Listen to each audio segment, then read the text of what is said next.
in these days, it's like it's really important to find the right thing. And I think probably one of the scarcest resources that we all have is our time, and the second is probably our energy, and how we spend our days. Our days have to be meaningful and fulfilling and worth it.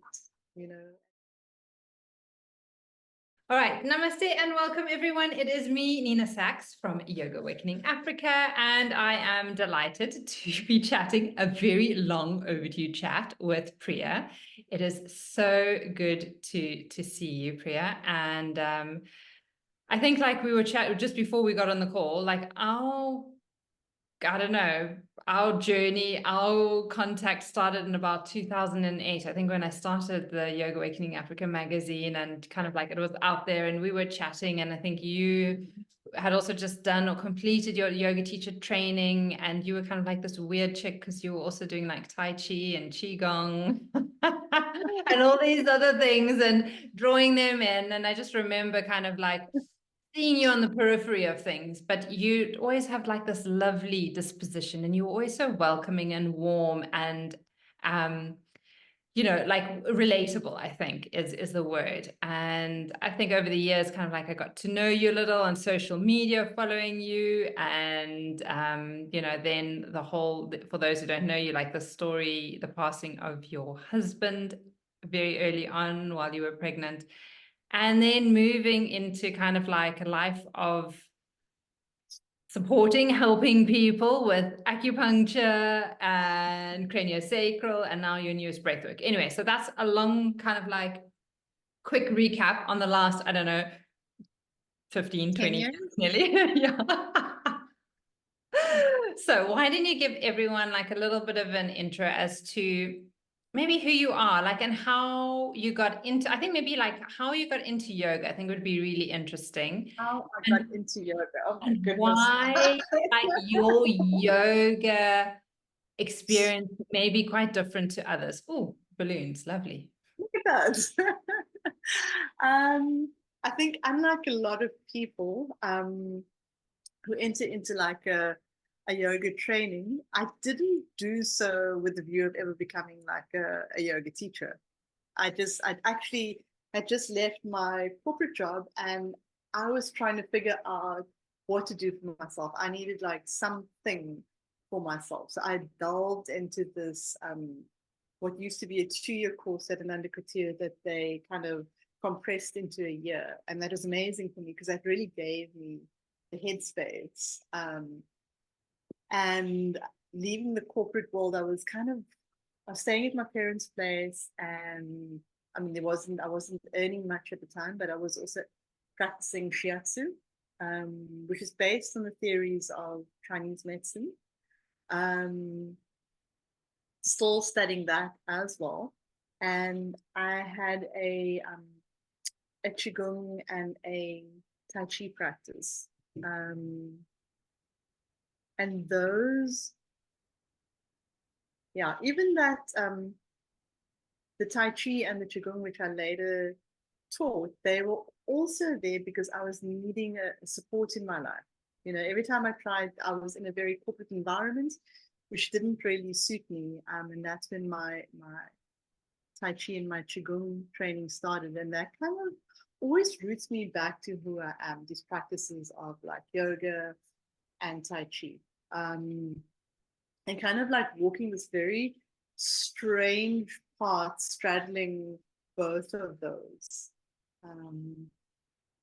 So yeah, kind of fell into my yoga practice. And then I was kind of taken under a teacher's wing, and she was like, kind of tricked me into teaching, actually, saying that she needed help at a studio.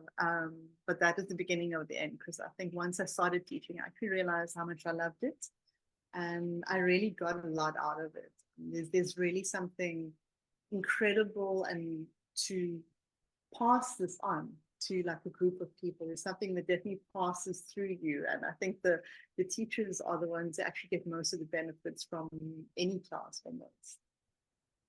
Yeah, yeah, I love it. I love how you're saying kind of like that, and I'm assuming it was probably Tamsin who took you under her wing, or Jim. I'm not quite sure. Early on in Also, those days. before that, it was actually at Ananda Kutir. Oh, Gosh, and I've drawn a complete blank on her name, but she was like one of my mentors for ages, and I'm going to be deeply embarrassed that I cannot remember her name, and she better not be listening to this. well, put it this way: the oldest one that I know who's there, or who I know is Jennifer, Yes, and it's Jennifer. It's Jen. Ah, cannot believe I did that.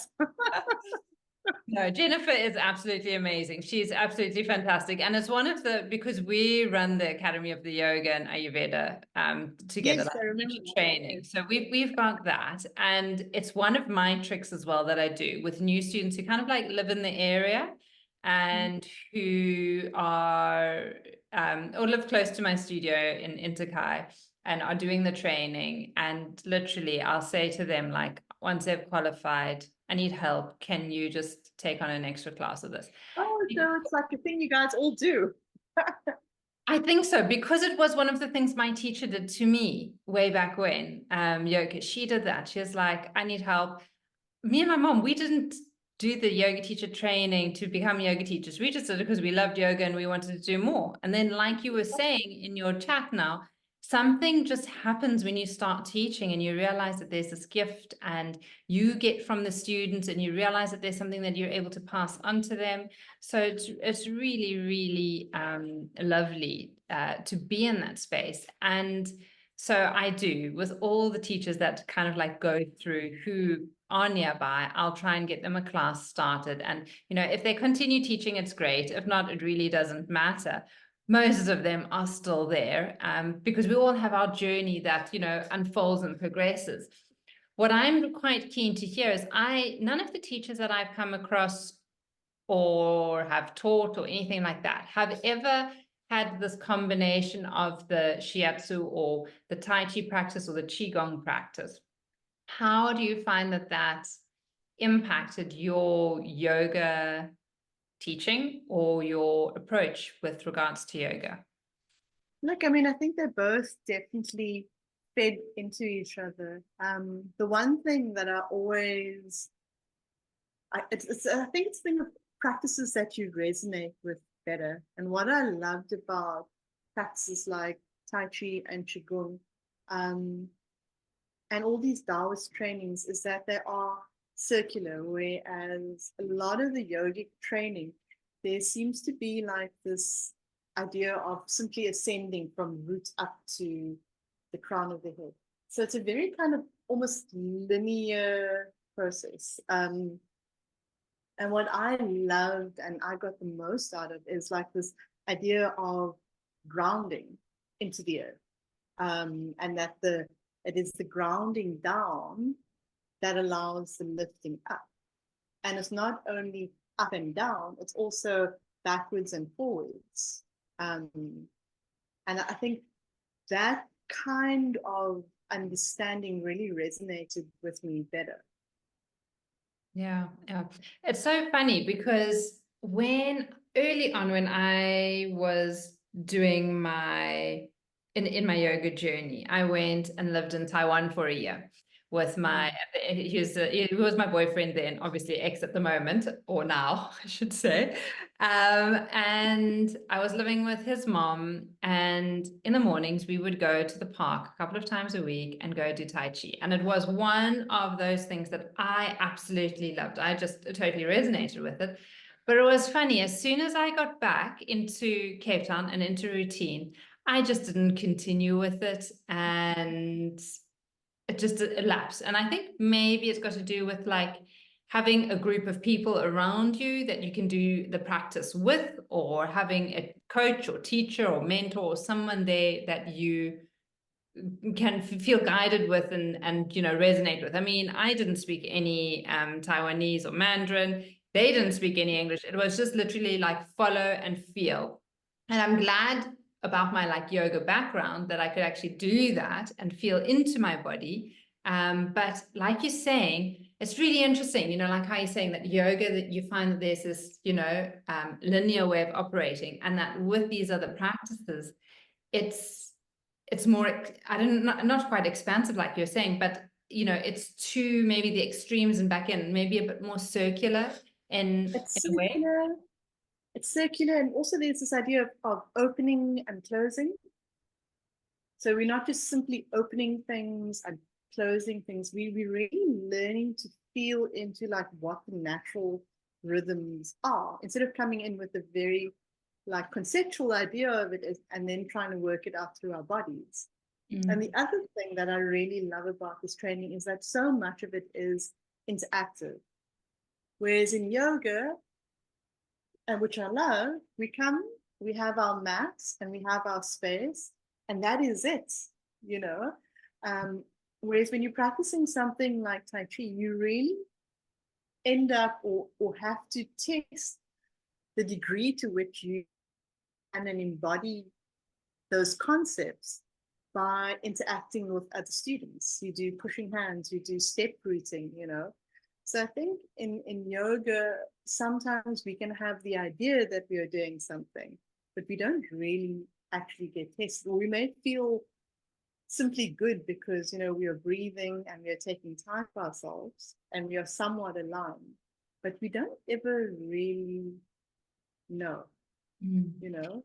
And I wonder if this is like why there's this big thing of like, you know, taking yoga off the mat, and like how to do that. I wonder if that's why it's such a big thing, because we come to yoga, we have an amazing practice, we go to a class, we have an amazing practice, we feel amazing, we get in the car and we like have a hernia attack because the taxi's just, you know, run right in front. And yeah, I mean, maybe it's not the difference if you know, go to a Tai Chi class and maybe the same thing happened, but I'm wondering, I wonder if there's more an experience with your surroundings and those within you, like within the class setting, in a session like that versus, like you're saying, this is just me and my yoga mat, yoga practice.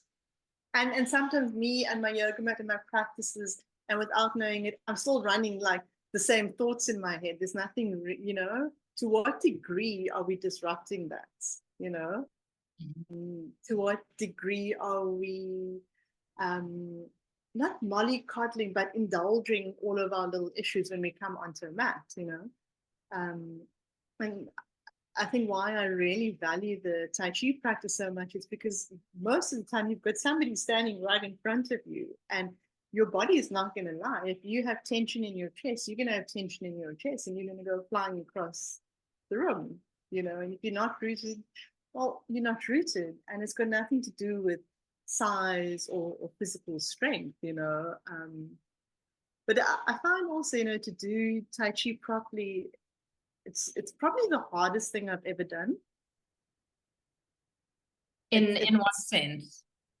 Look, I think technically it's very hard, but it also brings up your stuff. You know, you are having to maintain your alignment, stay relaxed, stay connected, and you could be being really triggered. You know, you could be being really pushed by somebody who's like twice as tall as you, 3 times as big as you, and you're having a really rough and emotional day, you know. And how do you then navigate all of that, stay aligned to yourself, and work with that, you know? So for me, I think it's been a really valuable practice because, you know, especially since Conrad passed away, that is when I saw the value of my practices, you know, the value of all of my practices. And I could see, you know, where were the gaps and the limitations in the way I was trained and in the way I understood the practices, and where was my practice really something that tethered me back to the shore, you know. And I think the Tai Chi was something that was so clear how relevant it was and how much I needed it, you know. Simply, you know, even simple things like it is like meditating with your eyes open. It's not like meditating and going off into some imaginary place. It's like It is your Tai Chi practice is like it's a moving meditation, you know, and it's a moving meditation where anything can happen. Somebody can come at you from any angle. How are you going to respond? You know? And I think it was that training that also helped me to deal with not only my own stuff, but his death was like a shock to like a lot of people around me. And I felt like in that time I was really having to, hold space for all these people while I navigated my own stuff, and I think, definitely a lot of the value of that Tai Chi training, the presence, the groundedness, the keeping in one. That's when I really saw the merit in that. And, with time, he's been gone for he's got into the 7th year now. And my practice has really developed in terms of also the work I do. In terms of the acupuncture and the cranio that I do. And for me, it's essential to have a practice. It's something that really keeps me grounded, keeps me sane. It helps me to work with people, to hold space, but also helps in terms of giving them something that they can go home with and practice. And I find that is something that is more needed. People need to become more empowered in terms of how to take care of themselves. I think that is a big thing, this idea of empowering people to take care of themselves, because I think there are so many people who are so reliant on an external source for approval, for financing, for whatever it is. And for our health, we constantly going to doctors or specialists, and actually and they're all valuable. I know, like, Conrad, he was like a heart surgeon. Like everyone, in the medical profession is valuable and important, and I'm not trying to dismiss that, but I think very often we are too lazy to make the lifestyle choices and changes that we know we need to make that is going to have a positive impact in moving us in the right direction. It's an interesting thing because, one of the things that I try to get across to people, as I treat them, is to become aware of what is your actual state. Like if you look at your nervous system, where are you sitting in your nervous system? Are you like in a parasympathetic state of relaxation? Are you in freeze? Are you in collapse? Are you overly sympathetic? Like where are you? To learn to locate yourself in time and space is like something that I help people to begin to understand. And so how do you do that with people? Like what does it look like? So say I come to you and I'm like, yo, Priya, I got issues. How do you start with me? Like what does it look like? So, the way a session normally runs is that people come to me and people like to talk to me a lot. And I think it's just because people, first of all, need to be held and listened to without, too much interference and without overly pathologizing people. So the first thing, one of the things that I tell people is that I'm here to facilitate, and I'm here as a reference point. And I'm going to walk next to you on this journey. I'm not going to walk the journey for you. We're going to do this hand in hand. In fact, you are going to be the one who's doing most of it. And it also depends on where people are, because sometimes you have people who genuinely need to actually catch them. They're not in a place to help themselves. So it's all, I think I often say it's like I play the long game, like you're here now, we're going, and another thing that I often say is that I believe in small increments of change, because it's those small increments of change in the right direction that your system can begin to understand by itself.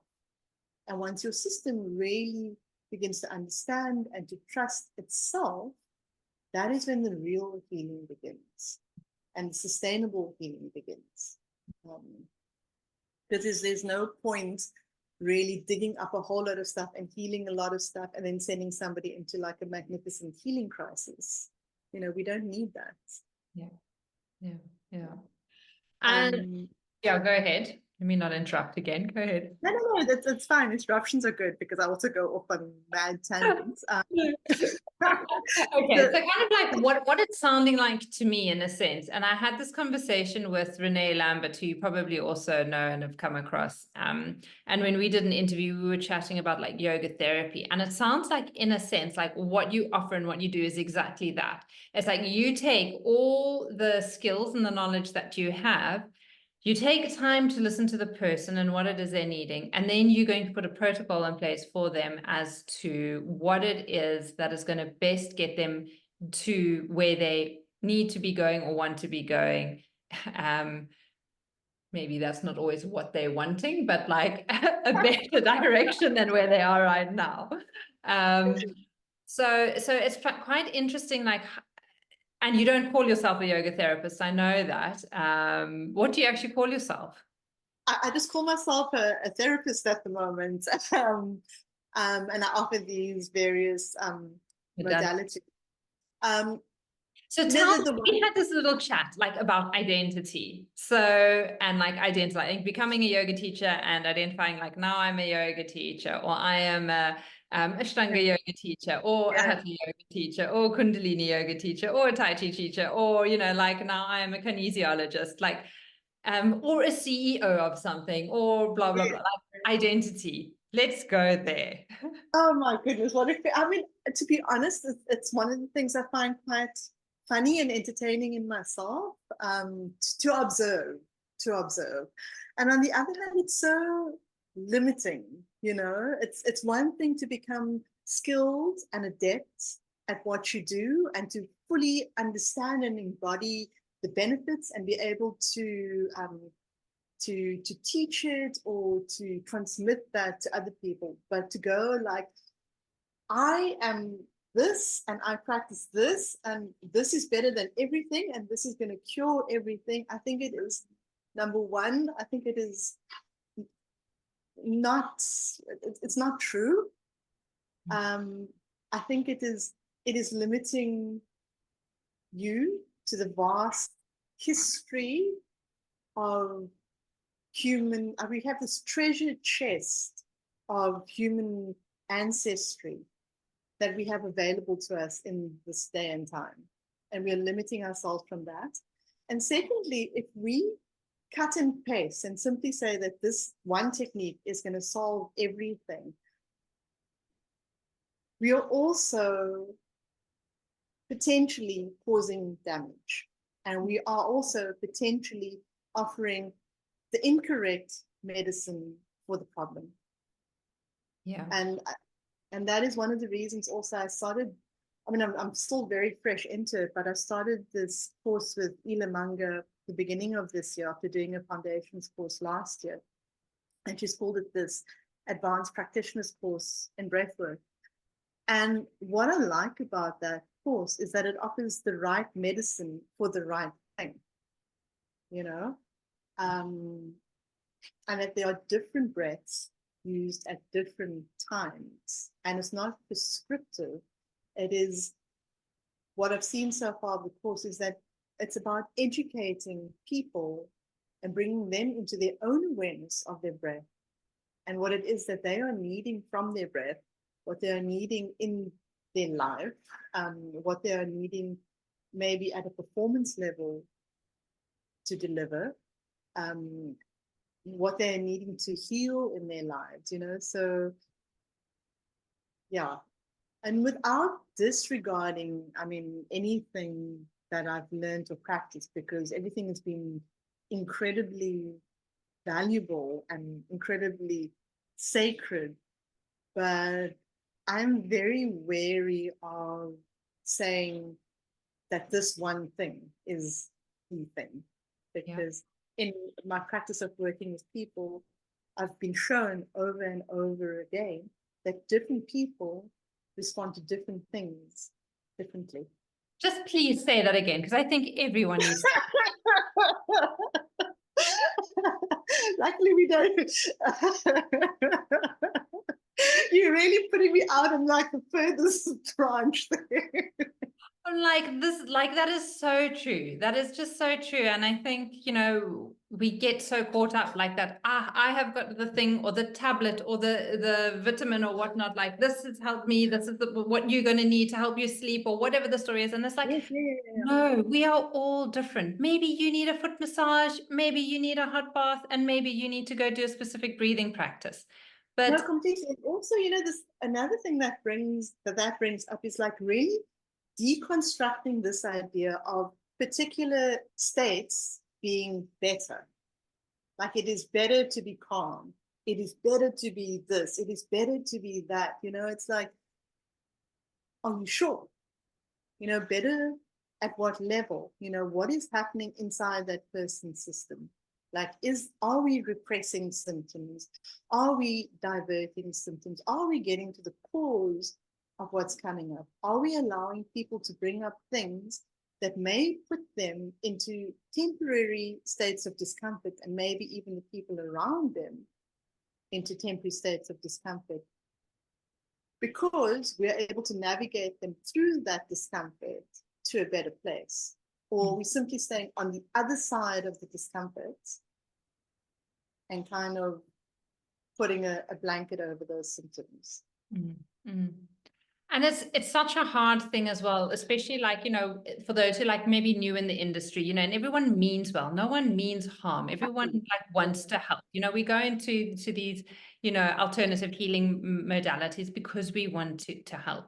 So, but I strongly feel, and I have a sneaking suspicion you feel as well, that it's really important to have like your own personal practice. To keep yourself, first of all, sane, but also be able to put those boundaries up around you so that you know what your limits are and how much you're able to allow in. So what is it like, how has your personal practice evolved over the years? Like, how has that shifted and changed? Yeah, so I mean, I love doing a breathwork practice in the morning. So my mornings are slow, and I'm often not at my most energetic.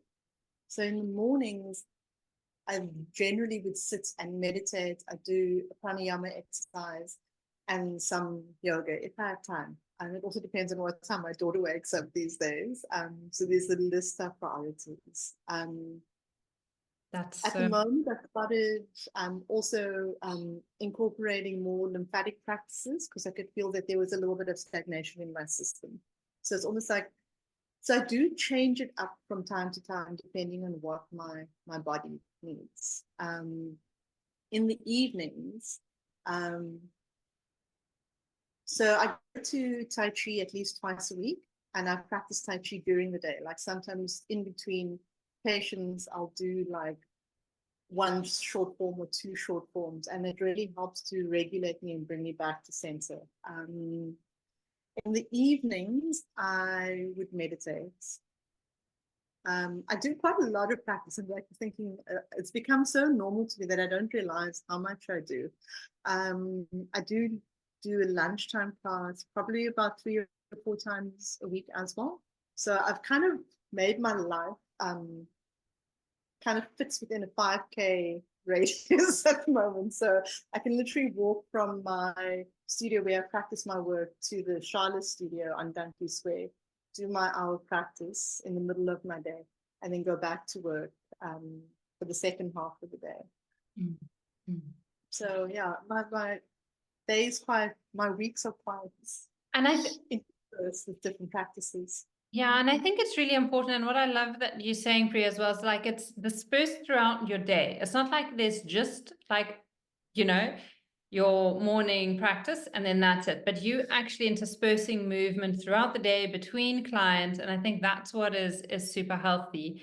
And kind of, I think like where I just wanted to tap on as well when we were chatting about identity, because I was like, this is a big thing. And I was like, well, I've identified as a yoga teacher for the last 20 years. Like that's who I, what I was doing. And then living in Mozambique, I've transitioned into health coaching. But this is where I then also had this identity crisis when I was like, well, I'm not really teaching yoga anymore.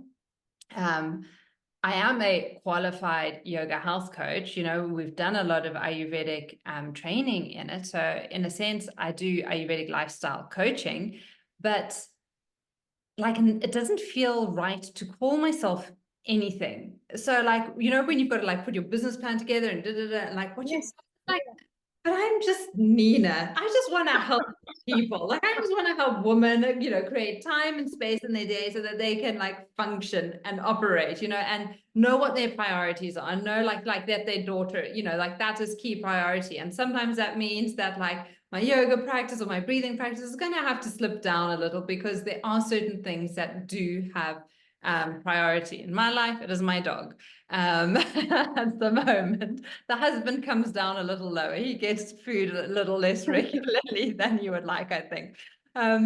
But all jokes aside, like this identity thing, I think when you start like trying to morph it away, but then you're trying to operate in like the world, like how do we navigate this, Priya? You know, it's so interesting because I don't have a website. Everybody comes to me via word of mouth, and that's because of the way that I operate. Every time I meet somebody, it's very much what is needed in the situation. But what I've also started to notice is that it is really important for us as practitioners to articulate within ourselves what it is that we are doing, for the sake of articulating it so people know what we're doing, but also so that there's enough value given to what we've done, because we have trained in these things and we have developed a certain level of skill in these things. And it's almost important for people to really understand what it is they're getting, you know? So I am like you in that place where I haven't properly defined myself, but I'm definitely moving more to the space of that articulation. I'm finding it necessary now, after taking a backseat for so long. I'm very, very wary of defining myself. And I think it also comes with, like, I have been doing this for more than 20 years. It's not just like stuff I'm just like randomly good at, and it's not all just intuition. Often it's intuition. It is intuition, but it's also training. Mm-hmm. And I think that is the one little, I wouldn't want to say warning, but disclaimer with offering people, here's this huge smorgasbord of stuff. Just go. You can't really just willy-nilly pick and play as you wish, because in the beginning, it's really important to keep things simple, because we are so overstimulated. We are so fed with way too much information than we can possibly understand. And that is part of the problem. It's part of what is dysregulating us and not allowing us to heal ourselves, is that we are inundated with too much stuff, So there's almost like we have to go through an emptying out process and a simplifying process. And I would say to people in the beginning, please do, stick to something until you know what you are doing, until your system understands it. It's so funny, like everything you said there just like totally resonates and speaks to my heart, because like what I've labeled kind of like the work that I do is like simplify your life. Like that's what I stand for. Like I just want to help women simplify their life. And that's exactly what you're talking about. It's like my first core competency that I work with is like decluttering. That's like exactly what you were saying now. It's like declutter and step into the rhythm of what nature is intended. It's like as soon as you do that, you're going to sort out so many of your health issues. And having someone who can support and guide you in that process, someone who's been in the world and doing this work for a while, like you're saying, like we've both been doing this kind of work for the last 20 years. So, we've seen a lot. It doesn't mean someone who's only just started out, there's no value in what they're doing. That's not what you're saying at all. It's just like we have a different bird's eye perspective on maybe what a specific person is needing or where they can get to. But with that said, restoring, getting one back into rhythm, there are so many different ways, and it depends on like who you resonate with, who can help you get there. So someone who resonates more with you, they're going to come see you. You're going to give them a protocol on how to declutter and simplify their lives. And someone who resonates more with me is going to come to me and be in a coaching group because that's not what they're wanting. But neither is better or worse than the other. It's just what is on offer and what speaks to that person and what they feel that they're needing. And so one last thing I'm going to go on about is like, I love that you don't have like a website or anything like that. Like it's all word of mouth, and that you actually take the time to speak to the person. This is a big lesson for me. I'm like, Nina, take this in and find out like what that person is needing or wanting. And then see if you have the skills or capabilities on how to help them. We all usually do. I think that's the answer at the end of the day. And I think, this, what you're saying about finding the right match, it goes both ways. It's like people have to find the right person to work with them, and people who are treating, there also has to be the same kind of resonance back, and if there isn't in like in a deep, in an honoring way, I think it is okay to say, look, I don't think we are suited to working together. Yes. And to, and I've done that quite often, and people have been hugely offended and hurt, but it's not a personal thing. Either there is the resonance, and if I am not able to serve you well, let me try to direct you in a direction that is maybe better for you and better for both of us. But that took a lot of courage in the beginning to do. Yeah, and it's a hard one to do as well, but it is so valuable because if you have on your calendar that this person's coming and you see in the morning that this person, say her name is Amy, is coming, and you just dread seeing her because she's an energy zapper and you just don't resonate with her on her level, your whole day is going to be already marred in a sense by seeing that she's rocking up at 2 o'clock. Whereas if you just have that conversation and like, listen, I can refer you elsewhere, I don't think we're a right match, you're going to, I think, just feel a lot better in yourself. And I think it'll be more helpful to the person as well, because if you're matching. So. I do reckon so, I think, like in these days, it's like it's really important to find the right thing. And I think probably one of the scarcest resources that we all have is our time, and second is probably our energy, and how we spend our days. Our days have to be meaningful and fulfilling and worth it, and there has to be a sense of mutual appreciation. I have to be able to really appreciate the person sitting in front of me, and it's good, you also need to feel that you are appreciated too, for what skills you bring or the time that you offer. Yeah, absolutely. So with that kind of like said, and this idea of like, that time is valuable and meaningful, wrap this up so that your daughter can get back to you and you can get to her. But I think, like you say, like often we think that finances are like, one of the aspects that, are the most important. And actually, like you're saying, it's our energy and our time that I think are two of the most important resources that we maybe often take for granted. We so often spend time on our phones flicking through Facebook, Instagram, whatnot, when actually we could be having a meaningful conversation with someone, or we could be doing that breathwork practice that might just help regulate our nervous system in whichever way it needs to go. So with that said, okay, last one, like to end off with, like, what is your? I am. It's like everywhere, bartered arranged, Nina. What is your most favorite like daily habit at the moment? My favorite day. Oh my God, that's such a hard question, Nina.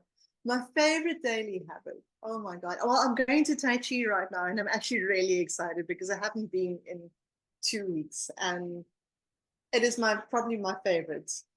It is probably my favorite practice that I have is Tai Chi, and I mean, I'm also really blessed. I've got an incredible trophy, which is very hard to find and to stick with in these days and times. So out of all the practices that I have, I'd say Tai Chi is definitely my favorite. But it's also the hardest. Like I look like I'm far better at yoga, for instance, than I am at Tai Chi, but Tai Chi's got me. So.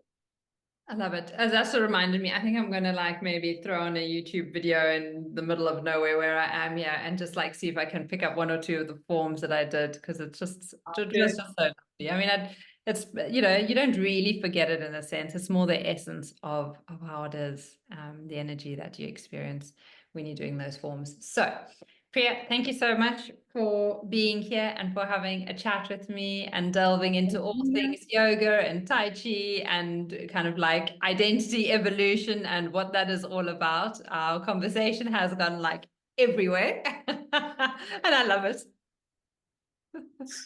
Thank you. I'm so glad. And my brain operates like that. It's quite hard sometimes. So I'm glad you're on the same kind of page. Fantastic.